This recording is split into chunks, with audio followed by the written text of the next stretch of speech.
Oh, excuse me. Hello, everyone. I am Sarah. I'm an event planner at the Orange County Library System. Thank you all so much for joining us for today's event. A couple quick announcements before we get started. You can see more of our author events at ocls.info/meet the author and subscribe to our monthly writing and author events newsletter by going to ocls.info/subscribe. And we will put those links in the comments for you in case you want to click on those. Today, we're honored to have Denny and Veronica, hosts of the Vulgar Geniuses podcast, recording their season 2 finale live with author Robert Jones Jr.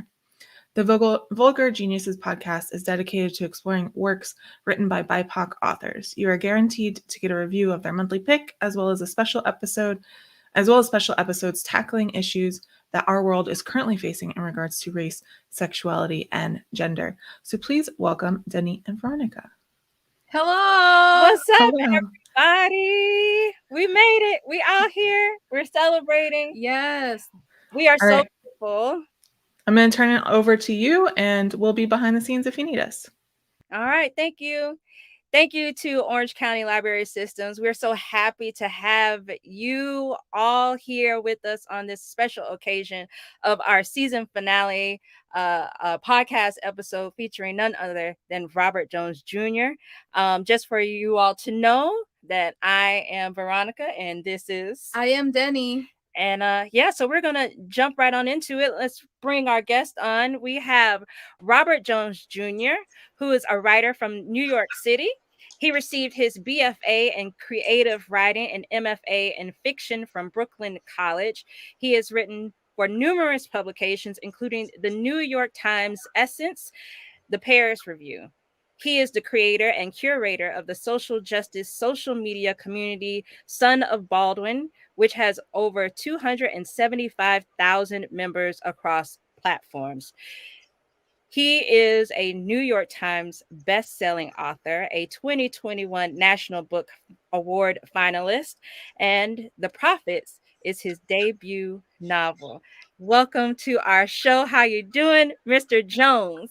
My sisters.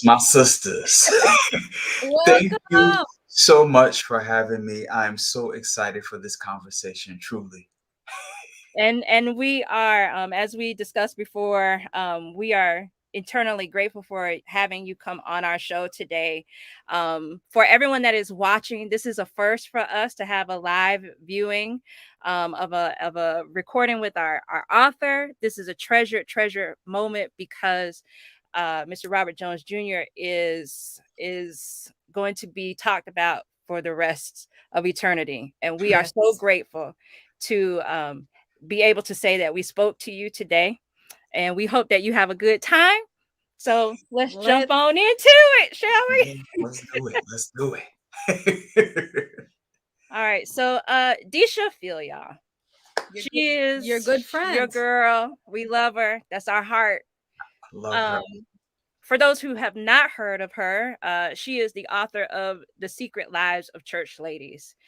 And her book, it starts off with her first story. It's a collection of short stories, and it starts off with a story talking about two women who are in a relationship. And so when we interviewed her at the start of the year, she said that she wanted people to know what they were getting into and reading this book. And you introduced us to Isaiah and Samuel having this beautiful, tender, raw moment in the barn. Talk to us about how paramount this moment is for the reader to see love shown in this way, the care in which you use to reveal this private moment, and how important it is to have their love at the center of the book. Thank you for those questions. It was absolutely paramount that Samuel and Isaiah's love be the centerpiece of this novel, given what Black queer people experience in this world in terms of our love, our sex, our relationships, even our friendships are seen as inherently dirty or perverted or ungodly, demonic. And I wanted to specifically push back against that idea, and more than push back against it, reveal its origins. which are in white supremacist capitalist patriarchy, and not, as some people mistakenly believe, in some sort of Africanness or blackness. That is not where we get homophobia and transphobia. We get it completely from Europe. Mm-hmm. So when we meet Samuel and Isaiah, I want readers to understand from the very beginning, these are two young men who are, yes, they're enslaved, but that's secondary to the fact that one of the ways liberation is in their love for one another. And I wanted to show that right up front. I wanted to make sure that the reader understood from the very beginning, this is not something that is, in a sense, shameful or unworthy. This is two people who have loved each other from the beginning, discovering each other in ways in which make them feel freer and more loving. That moment, it was just so special to read, because it goes to show you how important it is to see those moments when you have queer characters showing their love for each other, and just being able to like have that moment and it be something so private that even when reading it, you're just like, oh, I can't believe that we get to watch this happen. So thank you for including that in the book. And even the metaphor of like darkness being like, being inside the barn and people not knowing anything, and it's just the lamp that lighting it. It's kind of like you're in the secret that, it's like it's up to you if you want to share it or not, but you're privy to it, and you feel kind of like, oh, what do I do with this information? Like it's a very heavy like responsibility to the reader. And also kind of like that light being like I feel it maybe like a representation of the love that they have that shines eternally. I don't know if that was your intention, but that's what I'm It, placing. it was not my intention, but my intention is almost irrelevant. I, as an artist, of course, have intentions, but I can't expect that my intentions will be shared by everyone who reads this book, because what we all bring ourselves to all art. Right. We either see or don't see ourselves in it. We experience it in ways that are shaped by our own life experiences. So I'm actually kind of thankful that you interpreted it in that way. So yes. So we go to one of the people that you've thanked in your acknowledgement. Malcolm X is quoted for saying that the most disrespected person in America is the Black woman. The most unprotected person in America is the Black woman. The most neglected person in America is the Black woman. In this novel, not only do you write about this fact, but you also show how important the Black woman is to the country. The sacrifices made by the women in this book are overwhelmingly crucial to the lives of each person on the plantation. Where did you need to pull from the invoke this truth within the prophets? Many sources.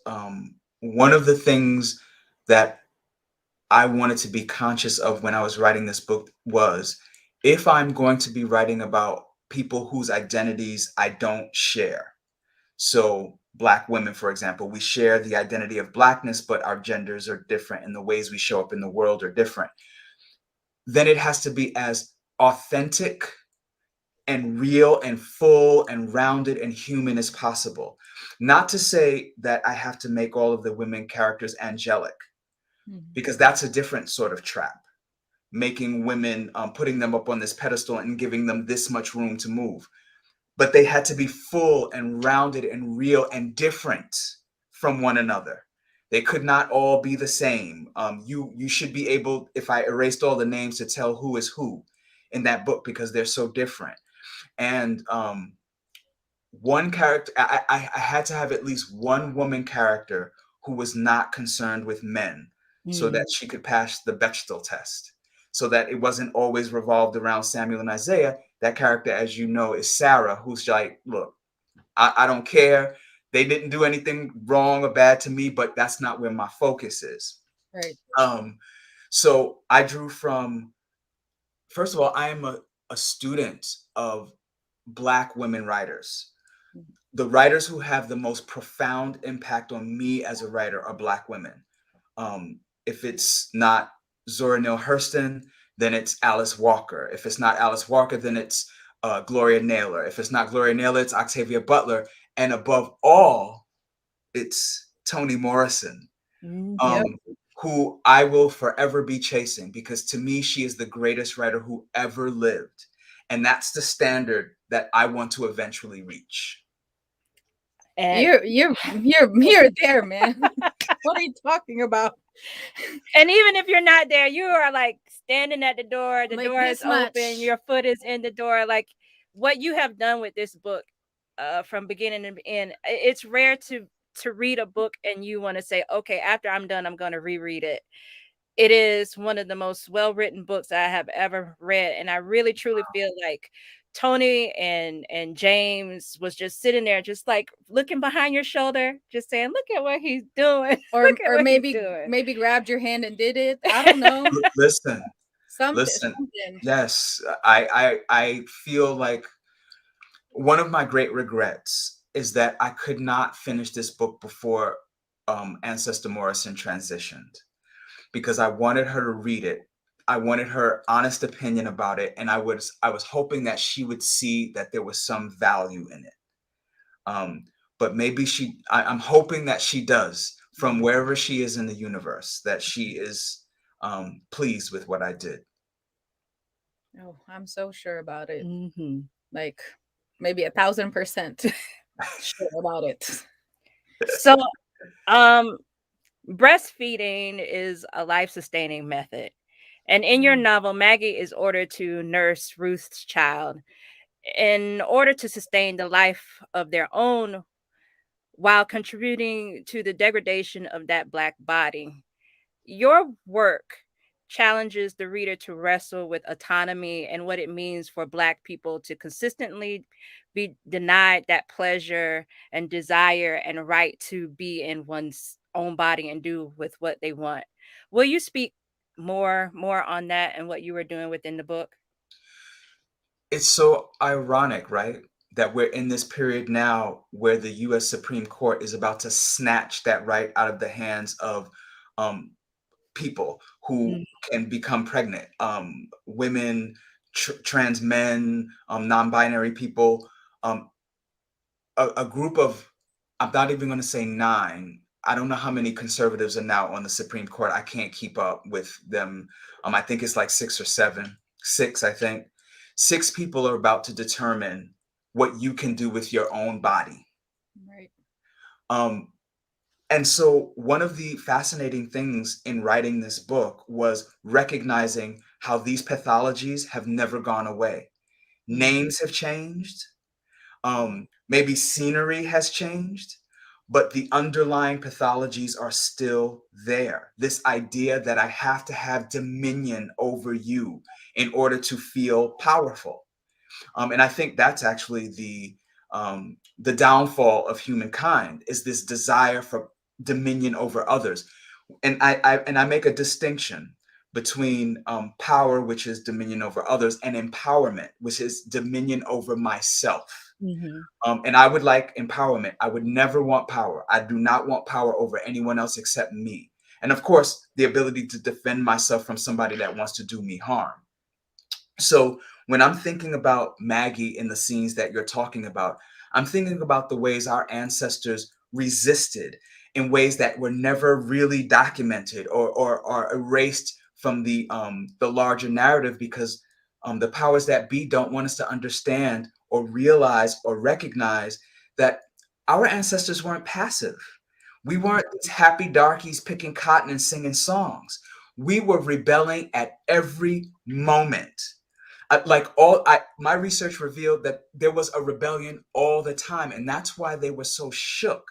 These white overseers and masters were so shook, because they understood deep down inside that whatever the rationalization was, what they were doing was absolutely wrong. And because it was wrong, they felt, oh my God, they're going to rise up against us. They're going to behead us. They're going to do all the things we did to them to us. That was Thomas Jefferson's worry. And so Maggie sort of steps into that framework. I'm not free the way I want to be free, but I'm going to get free in the ways that I can. And one of those ways is I refuse to be the cow for this woman who's pretending to be my friend. Right. So I really love Maggie's character. I want to be her when I grow up. It was definitely it made me really want to like see this book become a graphic novel or a television show or something that we can be like, okay, this person I want to take on. And just reading her and how she was just so complex in her ways of how she saw the world. It really just moved me. She was definitely one of my favorites. And I know we were talking about autonomy of the body, and it makes me think about Timothy and the moments that he has with Isaiah and Samuel, and how in his mind you have that period of him having those questions being asked to Isaiah if he wants to do certain things. What's your favorite color?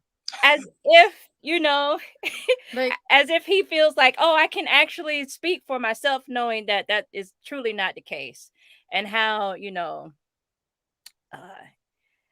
and how it just makes, I guess, Timothy feel like, I'm just waiting for an answer, when in actuality, like, he's waiting for you to tell him what he should be, because he's trying to protect his body. Right. And it's that constant, even as something as simple of asking a question of what is your favorite color, not understanding, like, I don't know what is going to come behind this question if I answer incorrectly to where you feel like I should be. So it definitely, tackled all of those issues in regards to autonomy all the way through this book. And especially with that moment of him painting Isaiah, it made me think about artists like Titus Kaphir or Kehinde Wiley, of like what they've been doing with their art. And I don't know if you've had the opportunity to talk to them, especially since releasing this book, but I would want to hear that conversation on what it is to see Black people in terms of where they were in history. Because Titus Kaphir has that one piece where he's whitewashed this famous piece, right? And there is an enslaved Black boy in the middle that is the one that he leaves, and there's this whole conversation about what it means for this child to have been in this painting. And I think that conversation between you two would be perfect in regards to this book. We should make it happen. Yeah. I know that Kehinde Wiley read The Prophets, but I don't know him, so I haven't had the opportunity to talk to him, to ask him what he thought about it. And to your earlier point about if this ever becomes a movie or TV show or something like that, in my head, you know who plays Maggie? Who's that? Ingenue Ellis. Yes. Yes. We love that so good. Yes. Everything she does. Goosebumps. Everything. Everything. Yes. Yes. That first scene of Maggie breastfeeding other people's children really ticked me off. Like, it pissed me off to no end, because I breastfed for a year. And I know that feeling. I know how you don't have control over your own body just because, you're trying to sustain like your child, and free to sustain the colonizer is like so self-deprecating. Yes. It hurt my heart. And I think that was the first time that I realized, I'm like, I cannot put down this book. I have to finish it till the end, or this ends me. One or the other. I was like, must hold on. Each character in this book was multi-layered, complicated, rich, and messy. And Amos, an enslaved man, was a depiction of a man who we see early on begin to do this shift into anti-Blackness when convincing Paul to allow him to preach to the enslaved people. What, if any, were the difficulties in writing the part he would play in the story, and how did he first appear to you when you initially put him down on paper? Amos was a difficult character to write because as a Black queer person, I had to go into the mind of someone who was going to practice homophobia and sort of give them their reasons for doing it without legitimizing their homophobia. So that was a difficult line to walk. And he appears as I originally imagined him, as sort of the antagonist, if not. I don't see him as the villain of the book. I see Paul as the actual villain of the book, but I do see Amos as an antagonist because to him, he has a really good reason for what he's doing. And he loves Samuel and Isaiah. He actually loves them, Isaiah in particular. But he thinks he's doing the right thing for somebody else that he's trying to protect. So he's in this kind of Sophie's choice position in a way, and making a really bad choice out of all of the bad choices he has to make. So yes, he was a difficult character to imagine, to get down on the page. And his name was originally Silas when I first wrote him. But he was always going to be that preacher character who uses Christianity as a way to try to force Samuel and Isaiah to be something that they're not. So one of our book club members mentioned, while we were talking about Dante Stewart book, Shouting in the Fire. Amazing book. It prepared us for reading your creation. That her problem was not with Christianity, but white Christianity. You have solidified the power of colonization and the intergenerational trauma that it created, where the people that have been continuously been mistreated manifested their rage in different ways, and the pain that comes with it doesn't just disappear because someone passes legislation. Right. You've given us permission to feel rage, and yet there was love in your writing by validating Black people's suffering. So Robert, in what ways do you think love and rage are the healing balm for Black people? Woo! That is a great question. Well, I know that the constant slights, the small pricks, the repetitive images of Black degradation and Black death and Black murder, and the constant refrain of Black people being told, well, Black on Black crime, well, you guys are inferior. That begins to take its toll. And Baldwin said to be Black in this country is to be in a constant state of rage, because you know they're lying. They're lying, and they're manipulating their reality, media, and other forms to make the lie seem truthful. And because in America, lies are so affectionate, and I say this in the book, people love the lie. The truth hurts, and so they're like, I don't want the truth, I want the thing that makes me feel good, and the lie makes me feel good.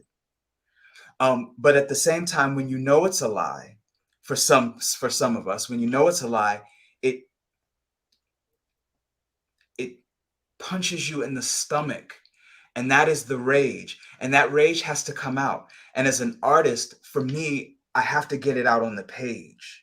That's where the rage come out. So the rage was really important because I was angry at a lot of the things that I was writing in this book, a lot of the conditions, a lot of the things that these characters had to endure, and things of that nature. And at the same time, I had to recognize the flaws of the human being, that all of us, anybody who has power is going to act in these despicable ways, because power does something to the human psyche that it just corrupts us. I can't think of any situations where someone was given absolute power and behaved benevolently. They may have thought they were behaving you know, in a good way, but they were absolutely not behaving that way. So I had to recognize that and say, well, what's the healing part of that? What's the thing that would maybe shake someone from that delusion, to move them past that dehumanization to something freer and more beautiful. And the only thing that I think that has the power to do that is love. And so even as I'm writing these characters that I find despicable, like Paul and James and Ruth and Timothy, I couldn't hate them. A writer should never hate their characters. You don't have to love them, Right. but you shouldn't hate them, because you have to find the humanity in them. So I had to find the humanity in each of those characters, and that is an act of love. So love shows up, I think, in a million different ways in this book, and it's intentional. And I hope to always write with being realistic about situations, but also keeping in the center of it love, so that I don't lose my humanity too. I'm glad that you said that, especially the part about the humanity and believing the lie, because it makes me think back. We spoke to KSA not too long ago. Y'all know all my friends. Yes, Right. we do. That's how we got to you.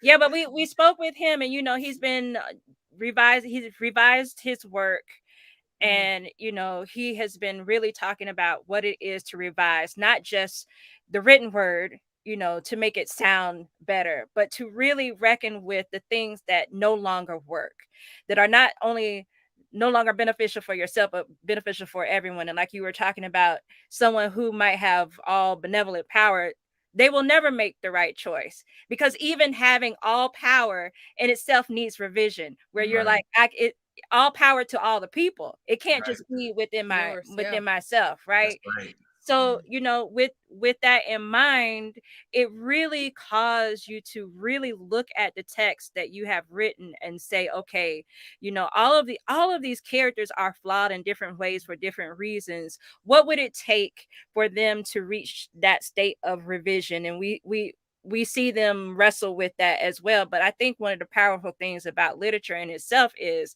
that even though we might be reading a story of fiction, it makes us do a reflection and look ourselves in the mirror and say, okay, is there something that I have to work out that no longer works for me? And I think that that is the most powerful thing about your book, Mm. because even though this might be historical fiction, it's things that we're still dealing with to this Today. day.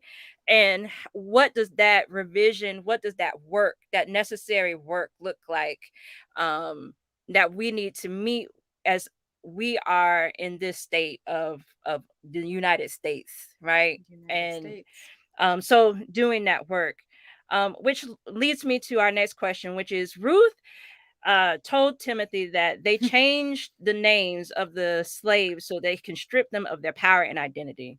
What do you want to address in this false idea of what ownership is and how it is translated into privilege today?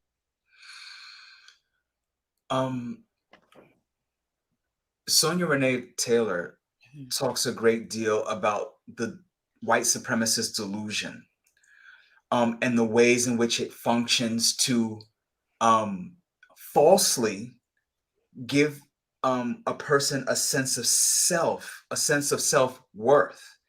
And Toni Morrison said in her famous interview, "If I take your race away, what do you have left? If you can only be tall because someone is on their knees, then you have a very serious problem." And so that's the whole issue right there.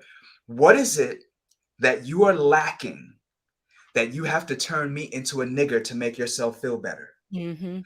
That Mhm. you have to turn a woman into a bitch to make yourself feel better?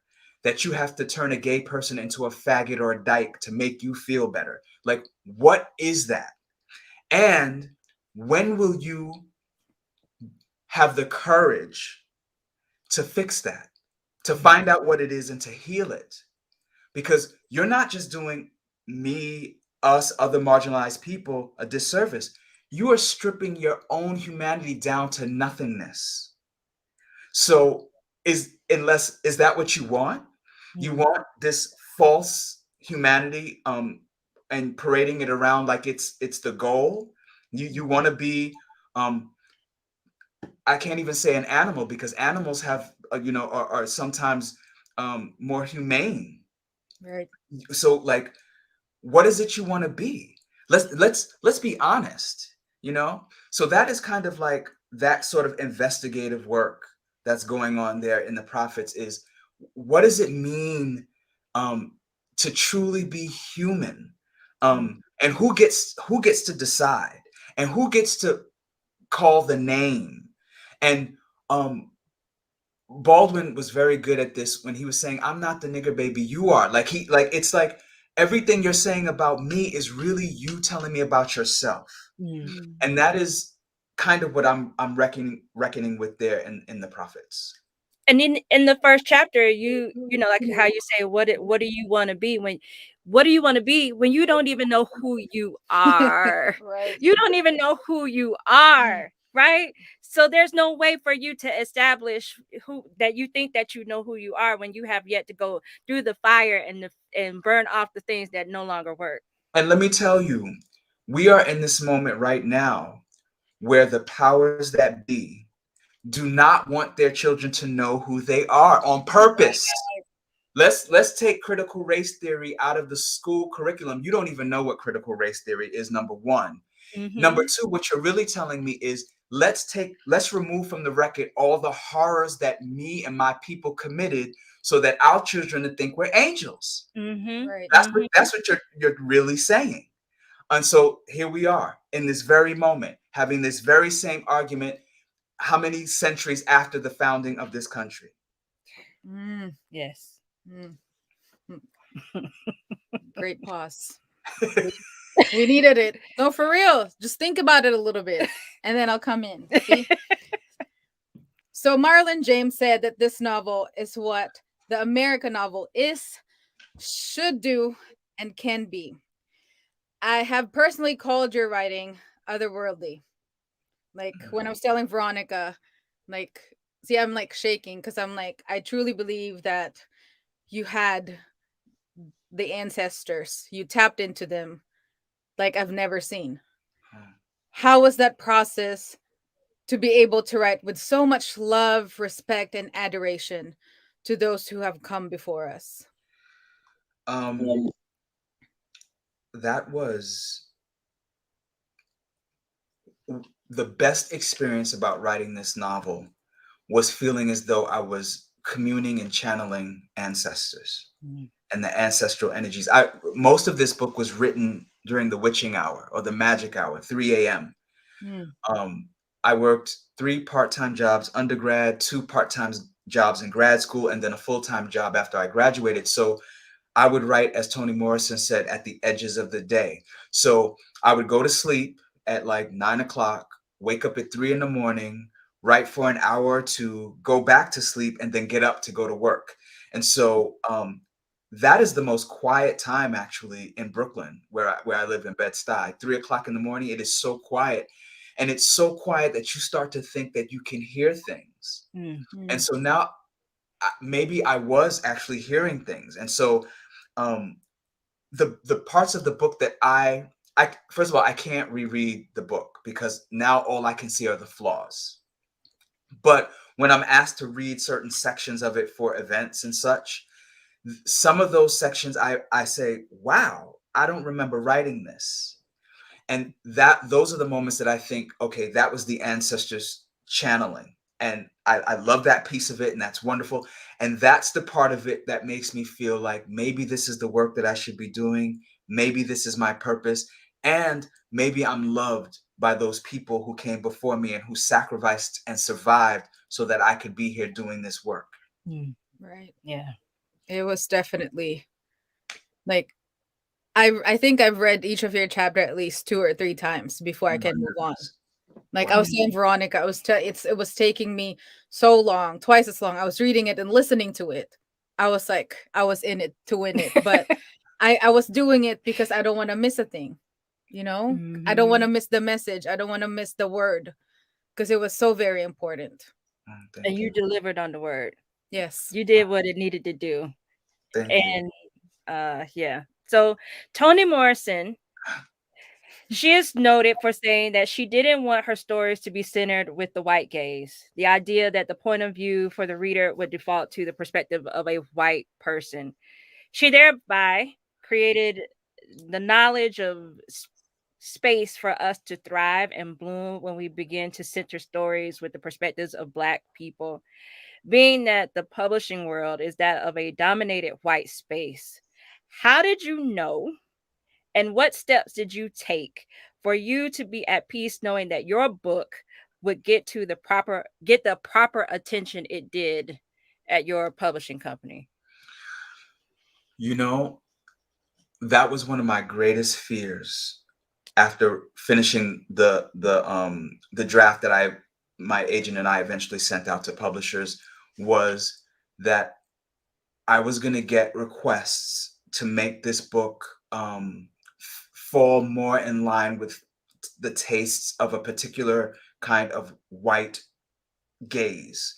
So there needs to be a white savior, for example, or the good white person, or something to that effect, because white readership, white audiences have been so conditioned to not be able to identify with the humanity of anybody else outside of the white race, and therefore needing an anchor like a white savior to get them invested in stories about people other than white people. But I did not want to write that story because it's been written a million times. And it makes them feel good and they like it, and that's wonderful, fine. That's not the kind of writer I am, and not the kind of work that I wish to write. So I was terrified that giving it over to someone else, now I'm contractually obligated to start to change it in ways that did not suit me. But the universe, being the place of justice that it can be sometimes, led it to Putnam with Sally Kim. And Sally Kim only wanted the words to be as clear and as elevated as they possibly could be in my own voice, from my own perspective. She was not concerned with changing narratives so that white people might feel more comfortable, or something to that effect, or that it would gain a wider readership if we just did this little tweak for white people. She was not interested in that. She was interested in ensuring that the work was as good as the two of us could possibly make it, as it was from my own perspective. And that was luck. There was a lot of luck, and it was also a lot of gut feeling. Because during the process of meeting with different publishers, there were some that were kind of like, could you do something a little bit more with these white characters? Because they were looking at it from a marketing and sales perspective, which, is fair. But that wasn't what this work was, and it's not what I wanted it to be. And it is one of the reasons why Sally Kim was who I decided to go with, because she saw the vision and understood it. And so congratulations on being a part of a major contribution to American history, which is 1619 Project. Oh, yes. With your piece, Freedom is Not Myself Alone. How did this collaboration come about with Nicole Hannah-Jones? I recently discovered that the incomparable Nicole Hannah-Jones is a neighbor of mine. Oh, wow, look at We that. did not know we were neighbors, but we're neighbors. But how it worked out was one of the editors of the book reached out to my agent and asked me if I wanted to participate in it. And all he had to say was 3 words: Nicole Hannah-Jones. And I was like, absolutely. What do you need from me?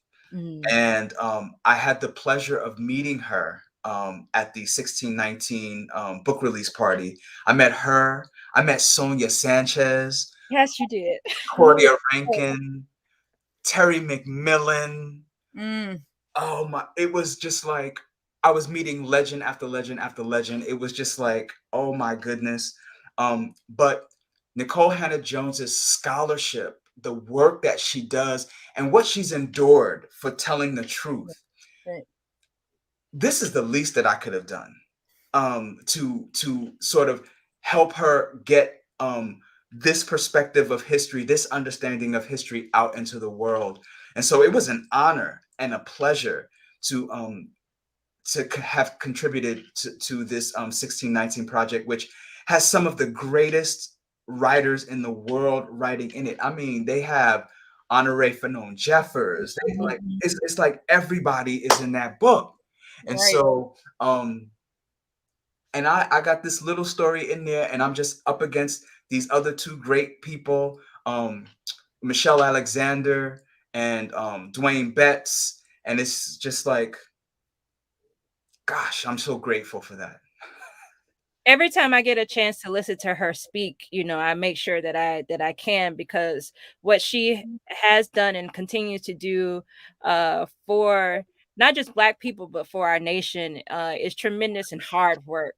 Right. And for you to be included on that project, it speaks volumes as to who she wants to have included in the taking care of our nation, right? Yeah. And to making sure that we secure a place in our history, and doing whatever it takes to move this mission along, for people to understand that, again, we need to go back and revise and be a better country. We have the opportunity to be better. So as we come to a close of our questions, one of my we have two big questions, followed by another set of two questions, but Yes. so 4 questions. We know that you love Wonder Woman. You love Wonder Woman. And so, Stephanie Williams. Ready. Look at that. Look at that. Always ready. Stephanie Williams and Vita Ayala are the writers for the new DC comic series Nubia and the Amazons. And for you, being a comic connoisseur in all things Wonder Woman, what does this mean for the future of Wonder Woman brand, as well as the possibilities of seeing more characters of color taking the lead in narratives where they were only an extra? I'm actually astounded by DC Comics right now.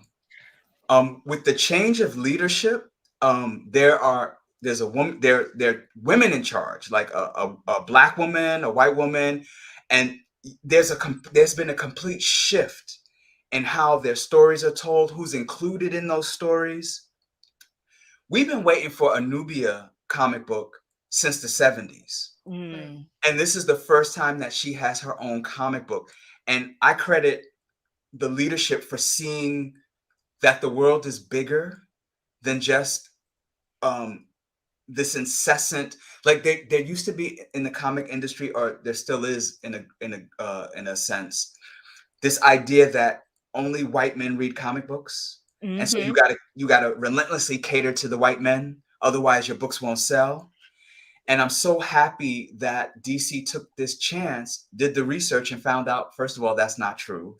And second of all, that there's an audience out there hungry for these books like Nubia and the Amazons. I'm so glad. I'm 50 years old, and I've been reading comic books since I was 4. This is the first time where I feel like, wow, I'm seen.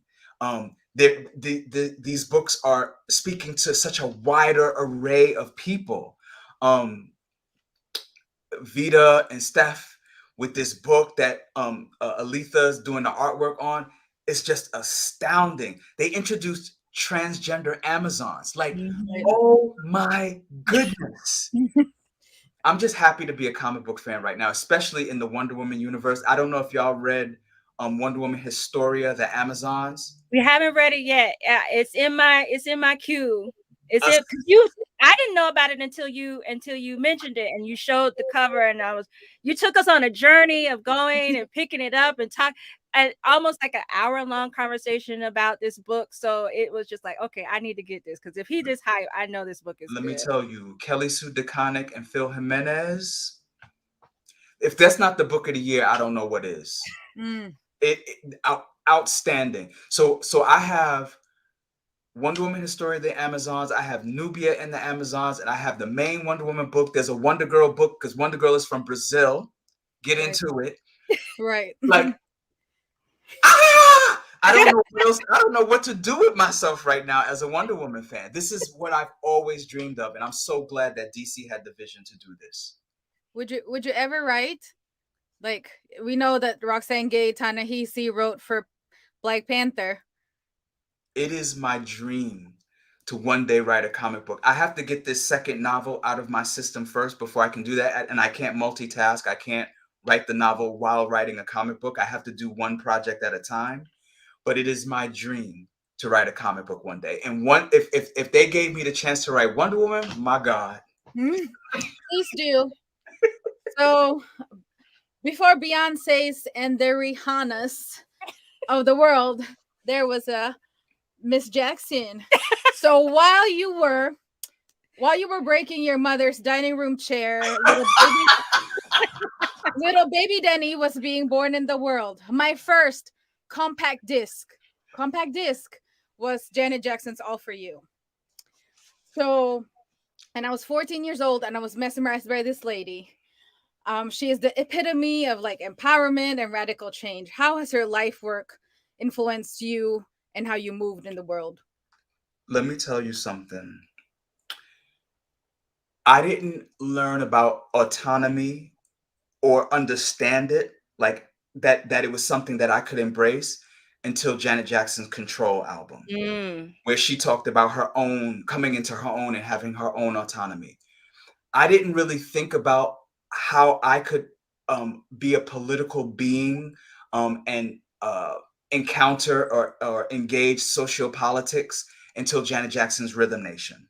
So Janet Jackson opened up worlds for me in ways that, and for millions of others, in ways that she doesn't get enough credit for. Right. Like we go, we say Madonna, we'll talk about Michael, we'll talk about all these other people, but Janet's impact is so profound. We could not, like you said, there could be no Beyonce, no Rihanna, no Aaliyah, no Normani. Yes. Janet is the blueprint for a lot of other careers. Britney, Christina Aguilera. It's like the fact that they have tried to destroy and erase her contributions is one of the greatest tragedies in the music industry. And I'm hoping that at some point, all the damage that people have tried to do to her career gets undone, and we celebrate her in the ways that she deserves to be celebrated, because she is remarkable. Yes, she is. And I have loved her since even before Good Times. I loved her when she was on the Jackson specials, dancing with Michael and the rest of them on the CBS specials that the Jacksons used to have. So shout out to Janet Jackson, man. Shout out to Janet. Have you met her? Twice. And get this. So I met her once in 1997 when she released The Velvet Rope, which is my favorite Janet Jackson. That's mine, hands down. And then I met her again when she released her book, her memoir. And that was like 10 years later. She remembered my name. After one meeting, she was like, "Robert, right? How? You have met a million people. How do you know my name?" Because you are Robert Jones Jr. That's how. She knew when you walked in the room. I'm going to see him again. I need to remember his name. And he's going to be a National Book Award finalist.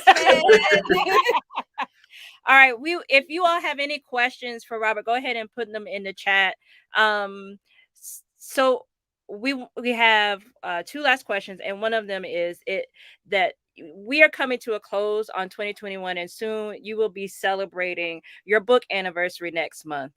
As you reflect on all that has happened this year with the Prophets, what crosses your mind when you think about the 14 years that have led up to this moment? Woo. I think of some good things and I think of some bad things. Mm. The bad things, which maybe not so bad, were all the naysayers. The people who told me, for example, why do you always have to write about race? White people who said this to me, who didn't realize that they too were writing about race because they think of white as default human status. Mm-hmm. I think about that, but then I think also about the good things, like the community that has surrounded me.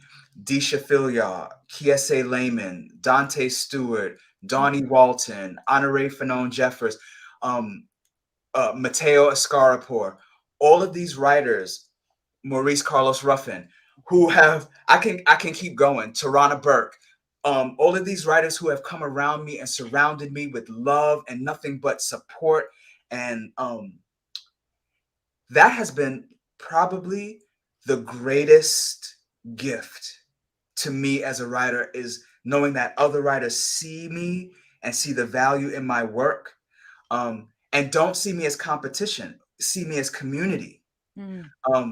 That I can't tell you how restorative that is, how healing that is, how loving that feels. So of those 14 years, those two things stand out to me most, but the most important is that community that has been formed. And shout out to my agent, PJ Mark, my publicist, Katie McKee, my editor, Sally Kim, and the whole team at Putnam, who have done nothing but ensure that this book got into as many hands as possible, and that the message was as rigorous and as intentional as I could possibly make it. So shout out to them as well. So our last question that we ask everybody when they come on the show. When Disha came on, she flipped it. So you have permission to do whatever you will with because it. Mother Earth have flipped it. She is the reason why we are talking to you today. Yes. This year is because of her. Mm-hmm. And so with that said, our question is, what are your top 5 favorite books of all time? Or the top 5 books that you're more excited about. And just because for me, your top 3 Janet songs. Okay. So my top 5 current favorite books of all time. Go Tell It on the Mountain by James Baldwin. Okay. The Temple of My Familiar by Alice Walker. Mama Day by Gloria Naylor. Now, see, the Toni Morrison one is hard because there's so many Toni Morrison books. Currently, my favorite is Paradise by Toni Morrison, but that changes all the time. Sometimes it's The Bluest Eye, sometimes it's Sula, sometimes it's Song of Solomon, sometimes it's Beloved. And number 5, gosh. We're so sorry, but not really. Their Eyes Were Watching God by Zora Neale Hurston. That's my current 5. That's my favorite. My top 3 Janet songs. Got Till It's Gone. Oh, yes. Empty. Those are both from The Velvet Rope. Yes. And Control. And there you go. That's a solid list right there. Books, music. You heard it here first. So we got a question in the chat. Our question is, they want to know, this is from Tony, what is the significance of the title of the book and naming chapters? Was naming the chapters deliberate to be likened as the books of the Bible? Yes. The name The Prophets came very late in the process. The book was originally entitled Sing Hannibal, Bear Witness. And then it was called Plantation Lullabies after the Michelle and GROW.CONNECT album. Then it was called The Book of Samuel. And I eventually landed on the prophets after I realized that each of these characters, like prophets in the Bible, had something to say about humankind and the ways in which we behave or should not behave. And that was when I realized when Amos's character was coming through and the ways in which Paul and Amos utilized Christianity to sort of further oppress, that this book was in some ways in conversation with the Bible in a critical way. Right. And that I could reclaim some of those biblical scriptures, remix them, criticize them, broaden them, in way. If I titled chapters in certain ways, it would maybe make you think about biblical chapters in a different way. So yes, that was intentional and something that came like sort of midway in the process. You know, I know we mentioned Dante's book, but I feel like Disha, Dante's book,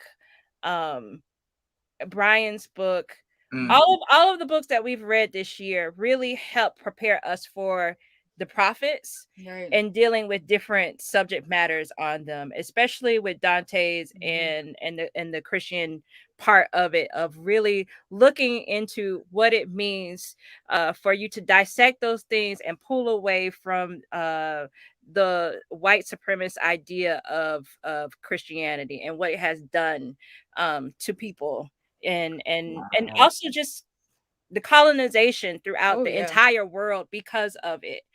And just being able to really say, is this something that I want to be part of? And as Dante takes the church to task, especially in regards to the homophobic thread that especially is deep within the Black church, like what does that mean for your church and for your people?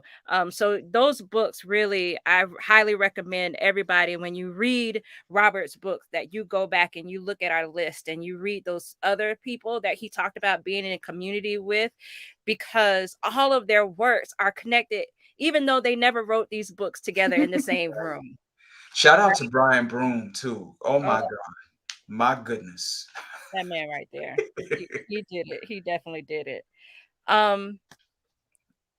Robert, thank you so much. Thank you so for much spending this hour with us. We greatly appreciate it. We hope we didn't bore you too much with our questions. No, your questions were incredible. We really hope that we can continue on with this relationship and whatever else that you have coming out, be it a book, comic book, movie, just a thought that you wrote down on a piece of paper, you want to share it with us, go ahead, just hit us up. I volunteer as tribute. I'll read it. Whatever you write, we will be there. And we are grateful for you to share in this moment of our last podcast of the year. Yes, thank you so much. We feel very like spoiled, and like we're walking like in greatness, because you have given us this opportunity to talk to you, to be in your mind, to be in conversation. So thank you for the opportunity. Thank you for writing your book. Thank you for all the love and the continued work that you are doing for everybody, so we can all be free. Yes, we can all be free. Thank you, Sarah. Y'all are too kind, and I am so grateful and thankful that you asked me to be here. This was so wonderful. Thank you so much for having me. Thank you. You take care. Okay, you too. All right, bye. Stay safe. Good night, everyone. Bye. Thanks for watching. Subscribe to our YouTube channel to be the first to find out when we have new fun and informative videos for you. Orange County Library System is your place to learn, grow, connect.